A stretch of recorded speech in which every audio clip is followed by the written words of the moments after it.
G'day and welcome to another episode of Kiwi Car Life, and in continuation of the Mark IV GTi versus Accord Euro video, we now have the next generation in the series, the Mark V. In terms of exterior styling, I mentioned that the Mark IV I think has the basic design there, but it just needed a little bit of a lip kit and some nicer looking wheels and a bit more load to make it look really good. But thankfully the Mark V came with all of those additions right out of the box. It's got some very cool looking typical Golf wheels on it, along with a much more exciting honeycomb grille and a bit of a lip kit all the way around, along with some nice sounding twin exhausts and a little boot spoiler. And overall I think that even just in a completely stock form like this, it is a great looking car. My Accord on the other hand, likewise the basic ones of these don't really look that great, but thanks to mine having a Modulo sports kit and the Flow Designs lip kit along with some TNS Tech lowering springs and aftermarket wheels, I think it looks pretty nice. The interior of the Mark V GTi is also a massive improvement over the Mark IV. The gauges look a lot more modern and it has a screen in the middle which shows all sorts of useful information, and the steering wheel is placed brilliantly, has a good amount of adjustment, the pedals feel really nice, even stuff like the indicators, the wipers, the light switch down here all just feels really chunky and solid, which I like. The seats are fantastic, it's very easy to get a great driving position. The only place where it sort of starts to fall apart a little bit is the handbrake. Feels cheap and flimsy, and this thing is already starting to come off down here. The climate control knobs are just pretty flimsy, they just feel like really cheap plastic, and the whole sort of center stack in general is just not very nice. But again, it's like a 2005 car or whatever this thing is, so you can't really expect much more than that. But thankfully all the bits that are important feel and look really nice.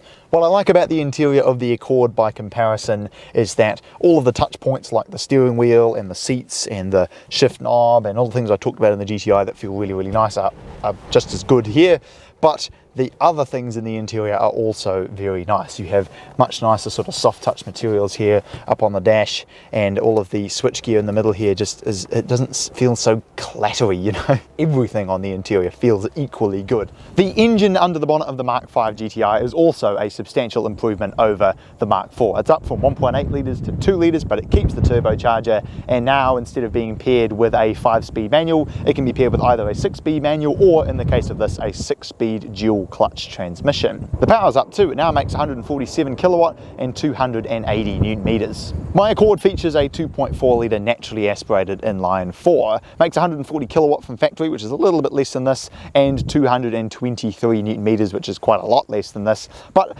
now that mine has a few modifications and has been on a dyno, I can confirm that it's making 150 wheel kilowatt and 242 wheel newton meters. So it'll make for quite an interesting rolling race. Alrighty, and 3, 2, 1, go.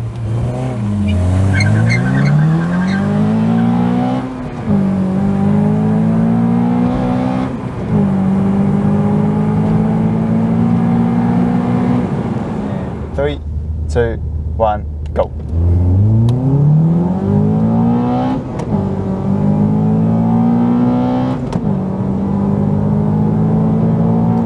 And 3, 2, 1, go.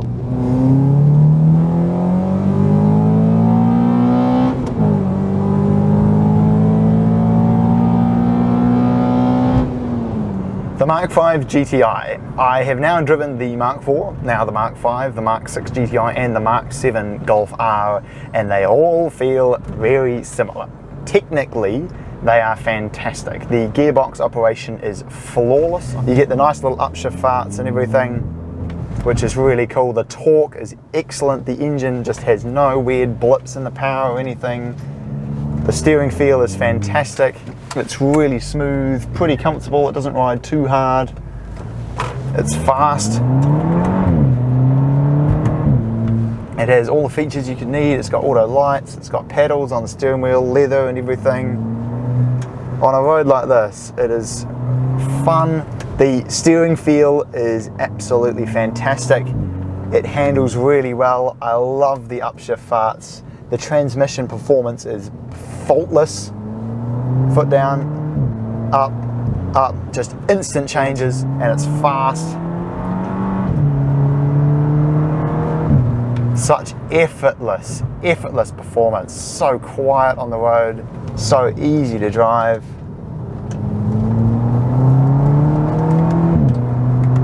And in pretty much every aspect, I can't really fault it. It looks really good on the outside. The interior is pretty nicely built. It's very comfortable. It is quite fast, as you'll see.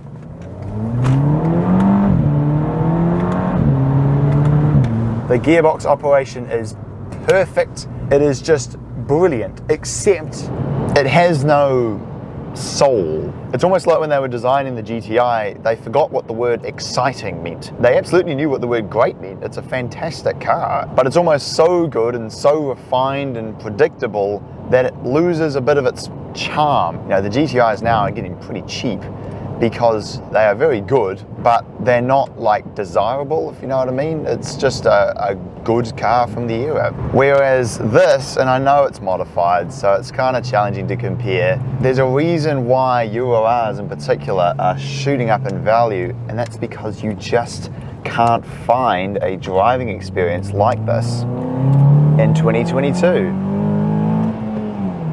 If you want a high-revving four-cylinder engine, which the GTi doesn't have, a beautiful feeling manual transmission, hydraulic steering,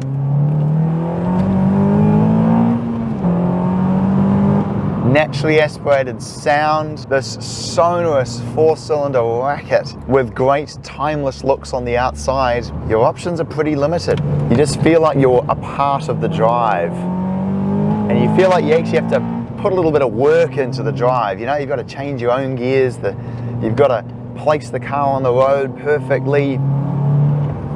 It just has a significantly more connected feeling driving experience, I think. You have to do all the work yourself. There's no electronic nannies helping you out. There's no gearbox to do all the shifts perfectly for you. You're all on your own, but it's sort of just modern enough where it's still comfortable, it's still refined, it's still practical, and it still has features.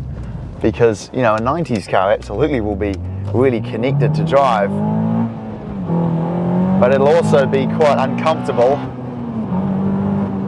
and not as quiet and refined and featuresome as this when you get it up to a bit more speed. So there we go. I know it's kind of challenging to compare these cars evenly, and absolutely, if you want a fun, fast car, a stock GTi is yonks ahead of a stock Accord Euro. But in the long run, while the Accord Euro will probably never be as fast and never have as good of a transmission, certainly not the automatic, perfection isn't always what makes a car great. Sometimes it's its faults that actually give it a bit of charm, you know? And that's why I love this so much. It is a fantastic car.